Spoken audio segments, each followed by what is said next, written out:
So we'll go ahead and get started. My name is Vanessa Bell. I'm one of the counselors here for EOPS Care, and then I'll have my colleagues also introduce themselves. Hello, everyone. I'm Angelica Vasquez. I'm an EOPS Care CalWorks counselor. Thank you for coming. Hey everyone, good afternoon. My name is Ali Garcia Beltran, and I am the EOPS Care CalWorks Educational Advisor. So today we're going to talk about Care CalWorks, which are programs that EOPS supports. These are programs for our parenting students at Bakersfield College. Besides being a parenting student, there is other qualifications that we'll go over.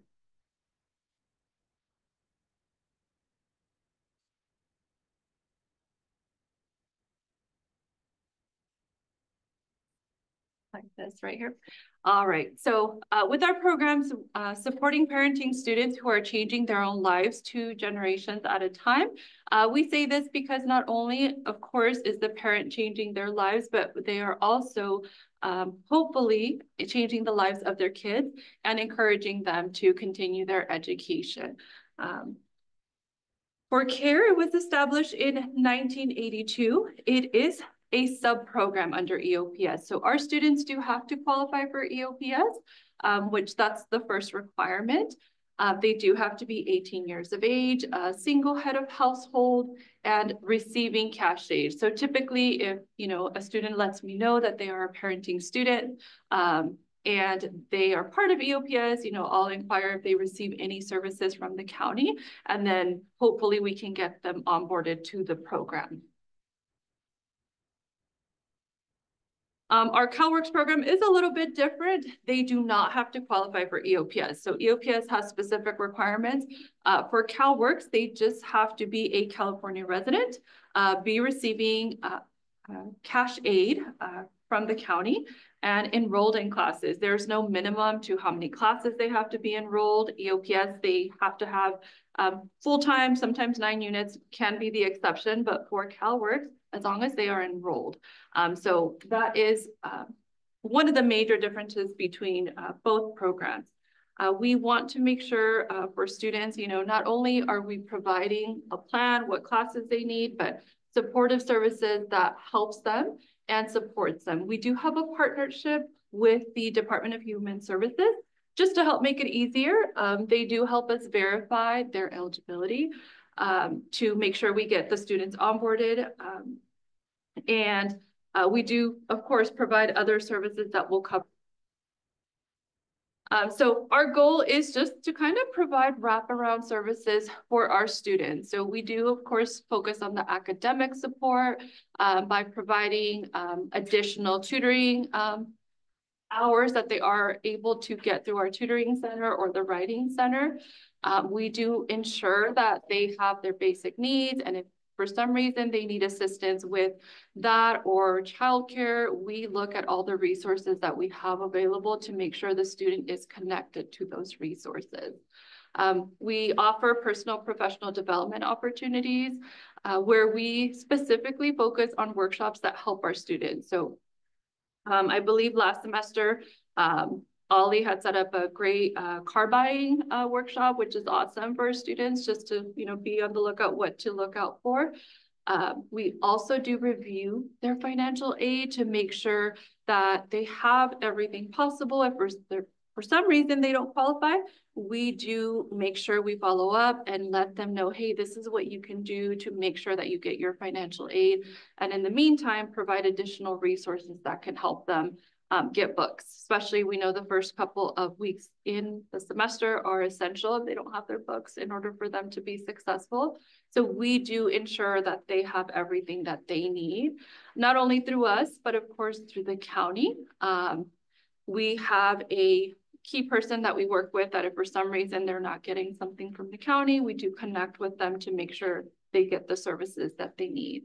And of course, at the end of it, we do help with graduation, transfer if that's their goal, and making sure they know what the next steps are.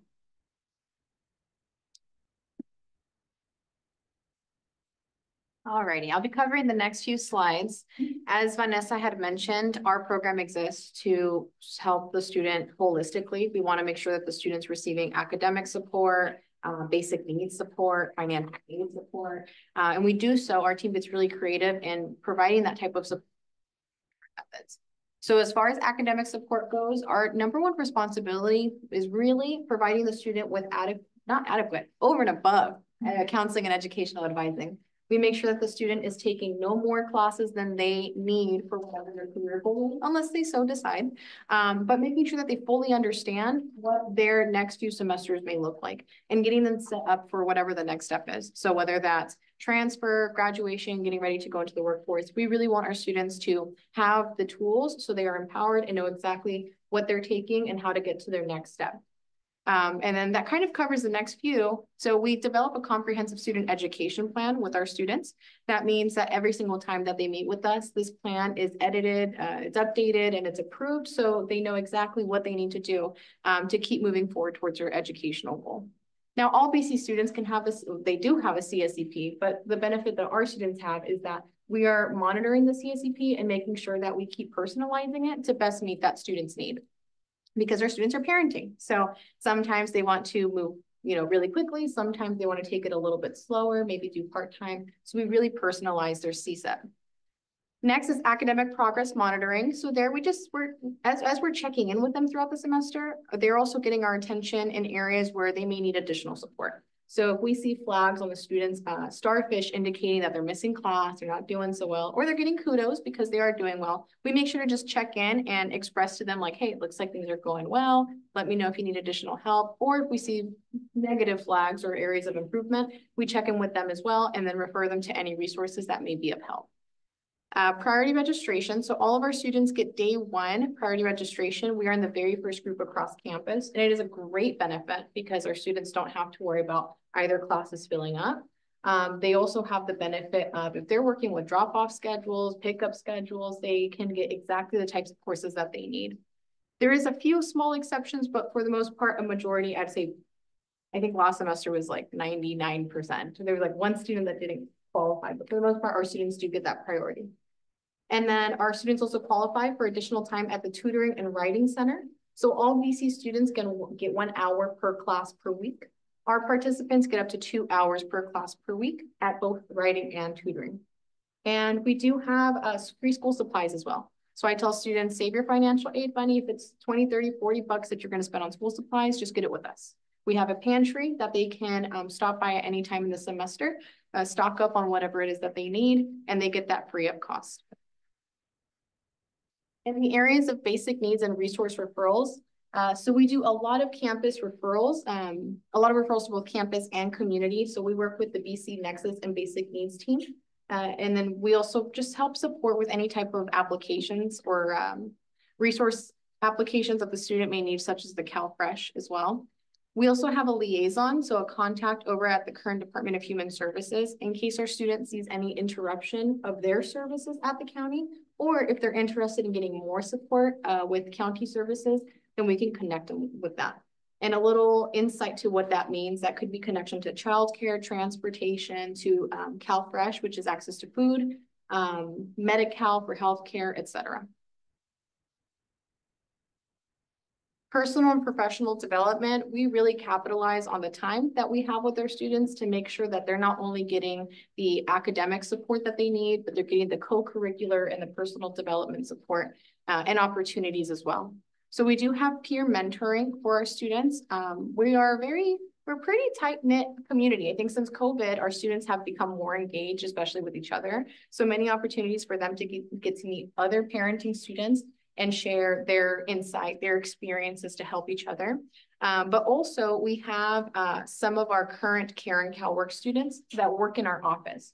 So they serve as more formal peer mentors. If any of our participants stop by during business hours, they can ask for advice, guidance, suggestions, tips from our actively working student assistants. Letters of recommendation, we can provide those as well. Like we meet with the students more often, we really get to meet them and get to know their stories. So we can write very personalized letters of rec for scholarships, for transfer, for the EOP application at the universities. And then workshops and events. This I'm going to give us like a big props. CARE and CalWorks does some really good workshops and events. We come together. No, Angel points at me, but it's all of us. We come together because we see that the students really like to engage in like co-curricular things as well, and they love to bring their families. So we have all types of events, from like a holiday event. We have a spring break barbecue coming up where we invite the whole family to come. We'll have a resource fair, but then we have activities for the kids.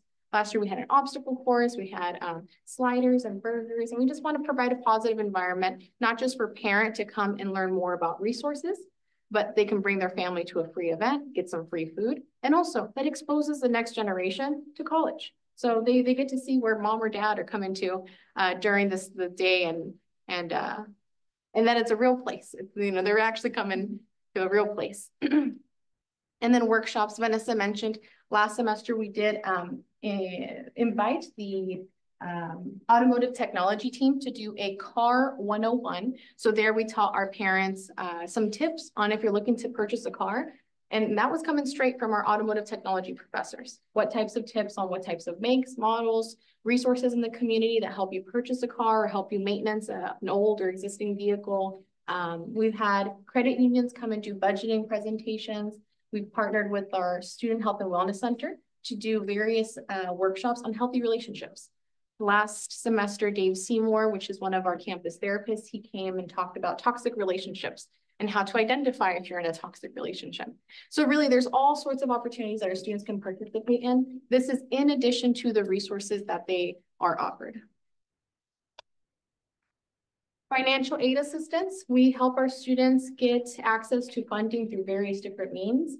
Through our programs, there's existing educational grants. So we're looking at anywhere from $150 a semester to up to about $1,500 a semester, depending on their individual eligibility. But our program does have additional funds to give our students. Assistance in applying for other types of aid, such as the FAFSA, the CATA, scholarships, and other grants. And also our team is connected to other campuses and other institutions that award aid, some that are very specific to parenting students. So if we get any of that information, we always share it with our students to increase their possibility of getting more financial aid. And also we help pay with co-curricular dues and fees. So if our students are accepted into or invited into the Phi Theta Kappa Honor Society, we can help pay for those fees. And for example, we have quite a bit of nursing students. We have 6 students in the nursing program.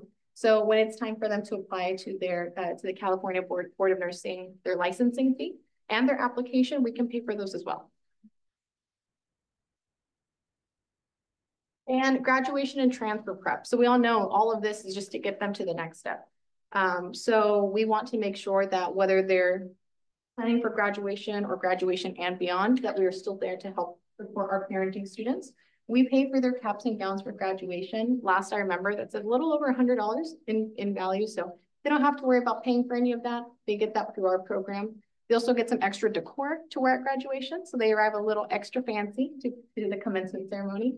We do various field trips that are 100% free of cost for our students to the CSUs and the UCs. Those are usually like one-day trips, and we'll pay their lunch, their transportation, and the activity that we do. But we want our parenting students, even if they're not planning on transferring out, we want them to get experience seeing, you know, what opportunities are available. Maybe for a certificate program, a master's program, but we want them to have those opportunities. We also host transfer application workshops, so assist our students with CSU and UC transfer applications.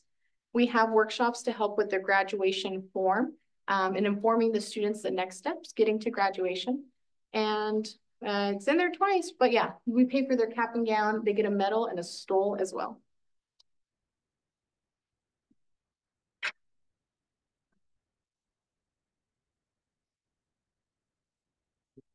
Okay, hello everyone. Once again, I'm Angel. So if you'll notice, our program has been steadily growing over the past years.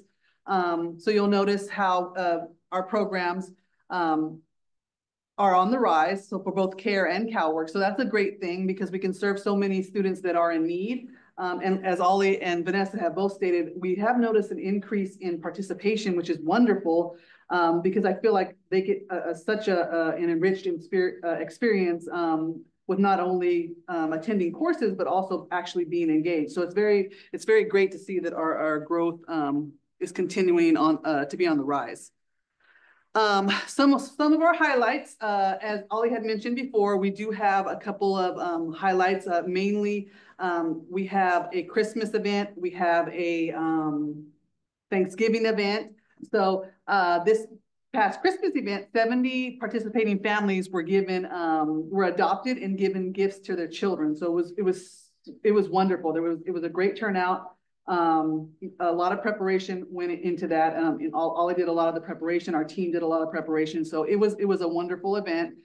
So things like that. I mean, if you can actually be there, you see how much this means to the students and to their children.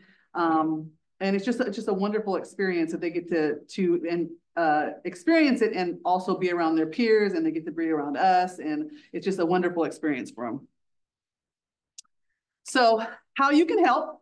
So for you all, if you refer students, you can refer them to our website. You can refer them to our office. So then we can have them come in and we can see if they're eligible for our program. Also, if any of you are interested, you can do a workshop for us. If any of you have any good workshops, maybe any math tips or something. I don't know, Dylan, I don't know. But you can do some workshops for us. If you want to support us, we have the little QR code, and you can click on that and you can support us in our initiatives. I believe, is that the link to the Scholarship Foundation? Yeah, so that would be the link to the Scholarship Foundation. But yeah, okay, so this is what our application looks like. You could just type in EOPS. I'm sorry, I'm squinting because my eyes are sensitive to light, but the EOPS application, you can just have them fill that out. And then it usually takes a couple of weeks for us to process them because we get like hundreds and hundreds of them. So the student, well, that's their initial, what is it? How they begin the process is to fill that application. And remember, they do have to be enrolled in 12 units if they're new students. If they're DSPS, they can be enrolled in 6 units. And like we said, the process is about 2 weeks. Check their email for communication from us. And the Care and CalWorks departments, we accept those year round. And we do have to have certifications for those. Did you want to add something? There's a little chat wondering. Somebody said, wow, I wish this program was around when I was a young mom and student, always willing to volunteer. Great work. Oh man, yes, we wish you were a part of it because it would have benefited you greatly. So also program contact information. This is our program contact information. We're here when the campus is open, we're open. Sometimes they have extended the hours campus wide, I think. So I don't know how long that's going to last. I think for this first week, they've extended our hours a little bit. Yeah, and just email us. I'm Angelica Vasquez 1 if you need to email me, and then this is Vanessa Bell, and then Alejandra Garcia Beltran if you have just questions for us, and we can shoot them to us. And also we're counselors and advisors, so like if you want to use this as well, we want to get to know our community. So if you have questions and we can answer them, feel free to email, because we would like to get to know you, and you can get to know our students. So does anyone have any questions?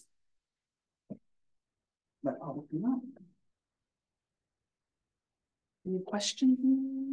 Dylan, did you have a question? I do, but I'll wait for Zoom to go first. Okay, we'll see. Let's see what Zoom has to say.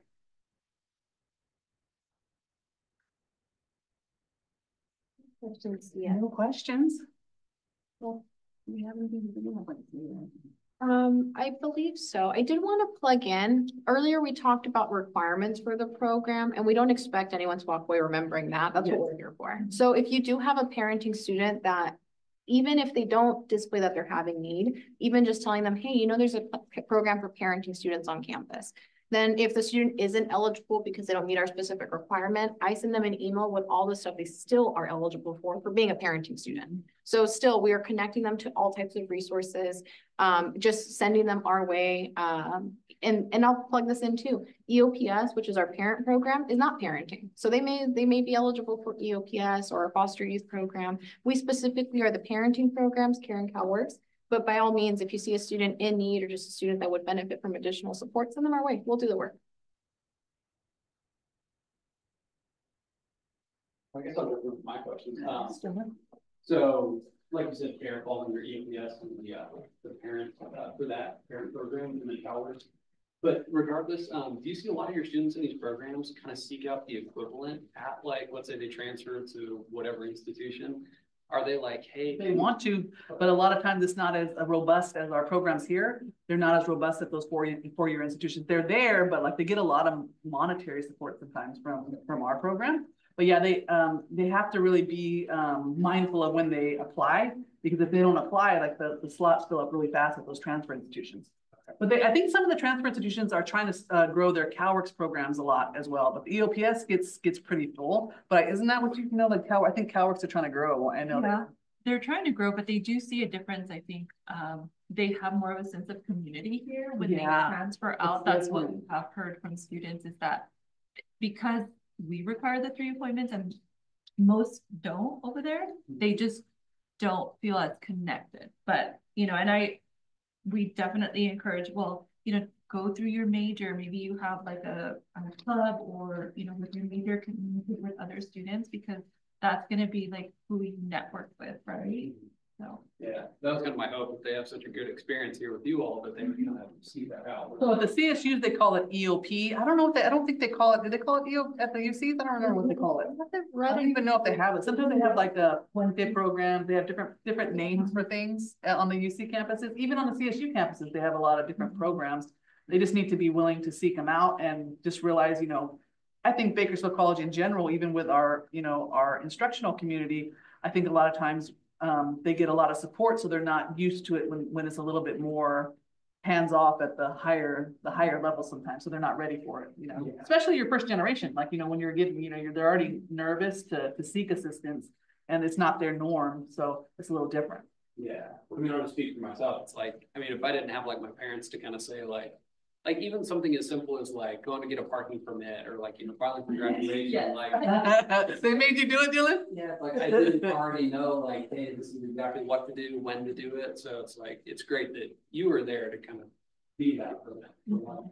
It is, you know, and it's very, to us too, like it's very, I think it's very rewarding to all of us, especially these past few years, like Ollie said, because there's a lot of participation. It's different, like, you know, over these past, they didn't used to participate like back before COVID, but now it's like more of a participation. I don't know what it is, but it's pretty cool. And we do try, of course, to foster that independence. Like, for example, financial aid, if there's something that they are missing or, you know, need, you know, and we encourage them to connect with them. That way they aren't afraid to speak up for themselves. But if the issue does come up, which for us, it's great that they see us, because the next appointment, hey, did you follow up? And if there was an issue there where they didn't, or they did and they were just discouraged, then that's where we kind of intervene. But we do try to get them to, you know, seek that on their own, so that when they do transfer, hopefully they do speak up for themselves and, you know what questions to ask, because it's challenging if you don't know, unless someone is kind of pushing. You don't know how to ask the question. And I think what would be a good idea for you instructors there, like for you instructors, if you ask financial aid to come and speak about emergency fund and the Renegade Nexus. Like if you guys have time, I know it's hard because but if you could have financial aid come and speak about emergency fund and Renegade Nexus, those are very like critical, I think, for some of the students that are suspended from financial aid, and they can still get some help if they have some of those funds. Okay. Yeah. Yeah, I definitely have I have counselors come by. Like usually more specific to STEM, like Laurel, Laurel, because you're math, right? Yeah, and then Josh Shackelford, usually 352. But yeah, it's always nice to like kind of plug like other resources around campus. Because that's a huge one. When we had that, it's very like, you know, for us, even for us to learn, like, okay, this is another something that they can get, like when they don't have their books, or they don't have, you know, something like that. So yeah. Questions online? Are they gone? No questions online, it looks like, but folks, if you're still with us, you're welcome to email CalWorks at bakersfieldcollege.edu. I'm putting it in chat now. And I would be more than happy to send you a CalWorks care package if you would like to your office. Just send me your office location and times that you're available. We had a lot of cool swag, so. Well, I guess Jillian gets the gifts. Yeah, It's first dibs. Alrighty, folks. So if there are no other questions, thank you so much for attending. Thank you so much. We appreciate it. Appreciate you. Thank you.